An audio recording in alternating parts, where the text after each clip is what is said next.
Você sabia que o Palmeiras vai economizar mais de 30 milhões de reais somente nesse ano com a saída de 9 jogadores que já deixaram o clube? No vídeo de hoje do canal do Nicola, quero te dar todos os detalhes sobre esse assunto. Preciso te falar sobre a possibilidade de Pedrinho jogar no Benfica, algo que salvaria as contas do Corinthians e poderia ajudar inclusive na contratação do Rony. E para fechar, mais duas informações importantes. D'Alessandro, que vai reduzindo o seu salário a cada nova renovação de contrato no Internacional. E para fechar, Ian Couto, lateral direito do Curitiba, uma das atrações da seleção brasileira no Mundial Sub-17, iria jogar no Barcelona, mas se acertou com o Manchester City.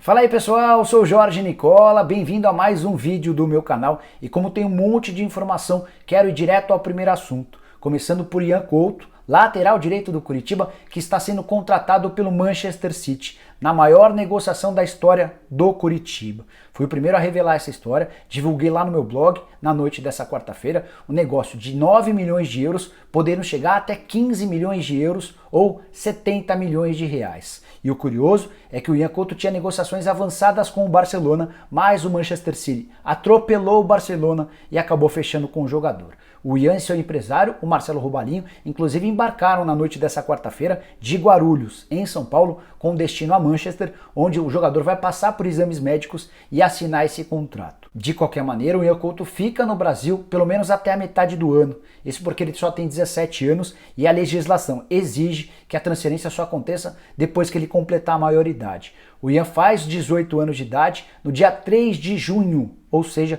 somente a partir da metade do ano é que ele pode se transferir em definitivo. E o mais impressionante de toda essa história é que o Coxa conseguiu fazer uma venda de 70 milhões de reais por um atleta que ainda nem estreou no time principal.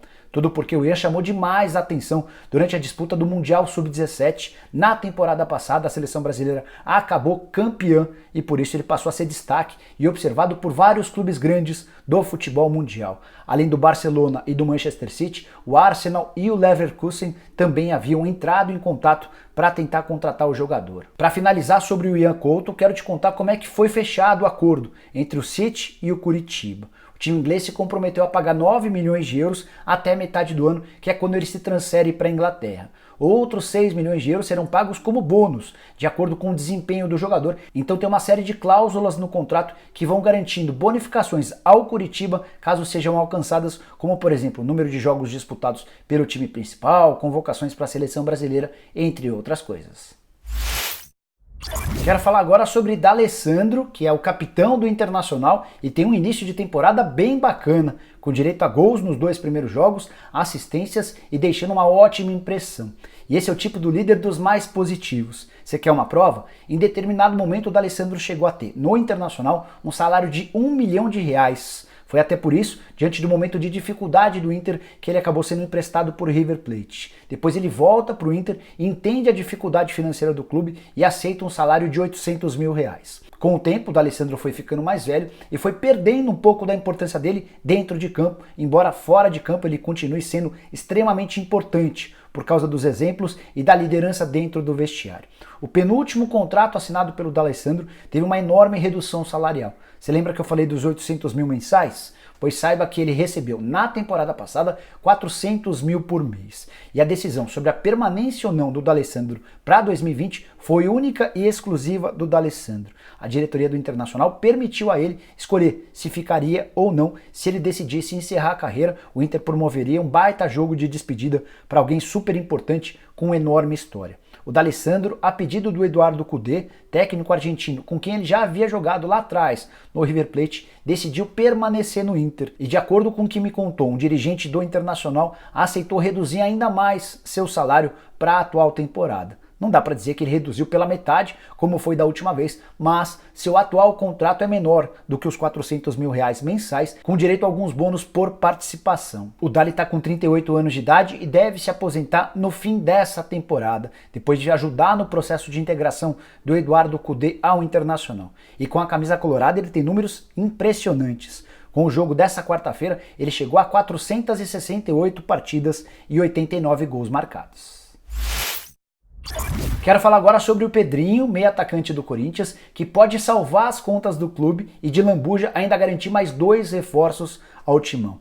Deixa eu te explicar direito essa história. Nessa quarta-feira, o Globoesporte.com publicou a notícia de que o Corinthians havia recusado uma proposta de um clube alemão, proposta de 15 milhões de euros. Entrei em contato com uma pessoa do departamento de futebol do Corinthians e essa pessoa me confirmou que de fato existiu essa proposta de 15 milhões de euros do Borussia Dortmund. E o Corinthians recusou por entender que o valor era muito baixo. E essa mesma pessoa completou dizendo que o não ao Borussia Dortmund estava muito ligado a conversas quentes, avançadas com o Benfica de Portugal.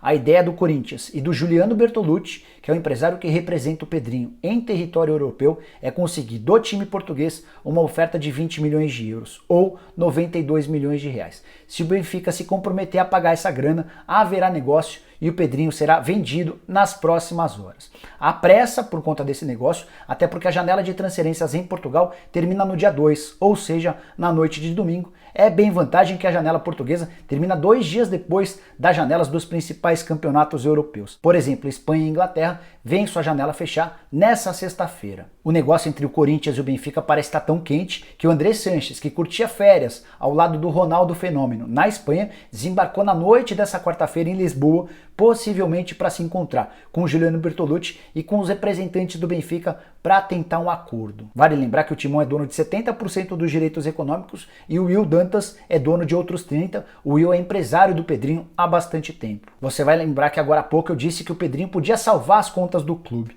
É que o Corinthians passa por enormes dificuldades financeiras, está devendo para Deus e o mundo. Tanto que pegou recentemente 2 empréstimos bancários. Informação do Bruno Andrade de que o Corinthians já pegou 70 milhões de reais, 22, 23 milhões de reais com o Banco BMG para a compra do Luan e mais 40 e poucos milhões de reais com outro banco para pagar contas atrasadas. Ainda assim, o Timão segue enforcado, a ponto de Montevideo Wanderers, time do Uruguai, ter entrado na FIFA contra o Corinthians pelo não pagamento de uma das parcelas da compra do zagueiro Bruno Mendes, aquele uruguaio que ainda não conseguiu se destacar no Timão. Se o Benfica de fato chegar a essa proposta de 20 milhões de euros, o Corinthians vai ficar, por seus 70%, com algo na casa dos 64 milhões de reais.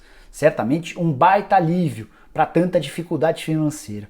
Pode ser também um bom primeiro passo para a compra do Rony, que interessa sim ao Corinthians. Então já te falei sobre o alívio nas contas, sobre a possibilidade da contratação do Rony. Com parte da grana do Pedrinho, falta ainda um outro jogador. Esse outro jogador é o Iony Gonzalez, atacante que defendeu o Fluminense na temporada passada e assinou o contrato com o Benfica. Ele foi de graça para Portugal, mas parece estar encostado por lá, está fora dos planos do técnico Bruno Lage, tanto que ainda nem estreou. Alguns dias atrás, bem antes dessa possibilidade de o Pedrinho ser contratado pelo Benfica, o Corinthians entrou em contato com o clube português pedindo a contratação por empréstimo do Iony. Então, a partir daí pode surgir uma negociação casada, do Pedrinho indo em definitivo para o Benfica e de o Iony sendo emprestado por 6 meses para o Corinthians. Pelo menos é essa a ideia do Corinthians, embora em Portugal exista a notícia de que o Benfica quer usar o Iony como moeda de troca para abater o valor que o Benfica pagaria pela compra do Pedrinho.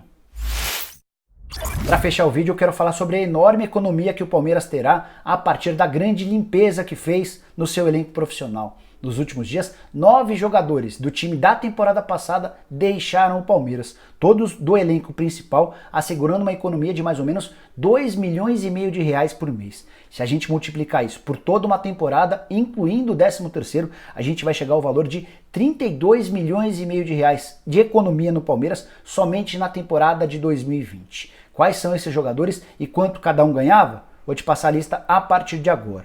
Fernando Praz, apesar de ídolo e de ter vários títulos durante sua passagem no Palmeiras, era dono de um dos menores salários dentre toda essa galera. Ganhava 210 mil reais por mês. Já o Edu Dracena, que se aposentou em dezembro e virou um assessor de futebol do próprio Verdão, ganhava 220 mil mensais. O Antônio Carlos, zagueiro, emprestado para um time dos Estados Unidos, embolsava 230 mil por mês. Já o Thiago Santos, volante, negociado em definitivo também com o futebol americano, embolsava 250 mil reais mensais. O Johan, emprestado para o Atlético Mineiro, tinha salário no Verdão de 200 mil por mês. Já o Daverson, que foi para o Getafe da Espanha, também por empréstimo, tinha o maior salário de todos, 600 mil reais por mês. Borja, outro jogador que saiu do Palmeiras por empréstimo pro futebol colombiano, tinha salários de 550 mil mensais. E para fechar, o Carlos Eduardo, que foi jogar no Atlético Paranaense, negociação de empréstimo com obrigação de compra, tinha salário de 200 mil.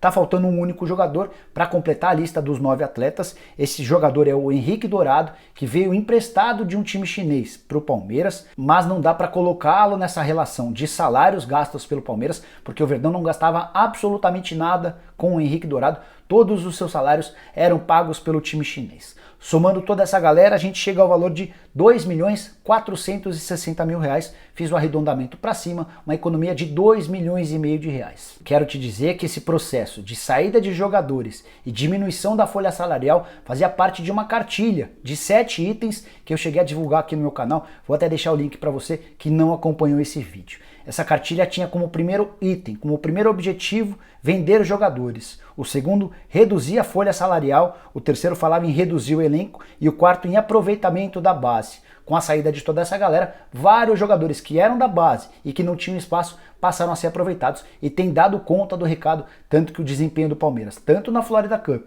quanto nas primeiras rodadas do Campeonato Paulista, especialmente por causa da presença dos garotos, tem sido bastante elogiado. Só para arrematar sobre esse assunto, 2 pontos importantes. O primeiro deles, o Palmeiras ainda quer se desfazer de pelo menos mais 2 jogadores. Do lateral e volante Jean, que está fora dos planos do Vanderlei Luxemburgo, além do Meia Guerra, que teve seu contrato renovado na temporada passada e também não faz parte dos planos da comissão técnica. Segundo ponto importante, a partir da debandada de toda essa galera e de um respiro, de um alívio na folha salarial, o Palmeiras a partir de agora deve começar a pensar em reforços. A situação do Rony todo mundo já sabe, contém um vídeo nessa quarta-feira sobre a proposta feita pelo Palmeiras ao Atlético Paranaense e o mais novo nome que surgiu lá no Uruguai, trata-se de Matias Vinha, lateral esquerdo que pertence ao Nacional do Uruguai. De acordo com a imprensa local, o Milan tem interesse no jogador, mas quer contratá-lo por empréstimo e o Palmeiras aparece como interessado na busca por uma compra em definitivo. Então talvez o Palmeiras até possa levar vantagem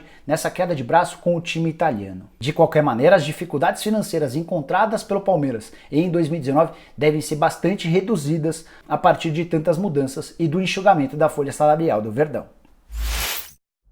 Bom pessoal, eram essas as informações que eu queria dividir com vocês. Espero que tenham curtido o vídeo e deem um like por aqui. Quem ainda não se inscreveu no canal do Nicola, super fácil.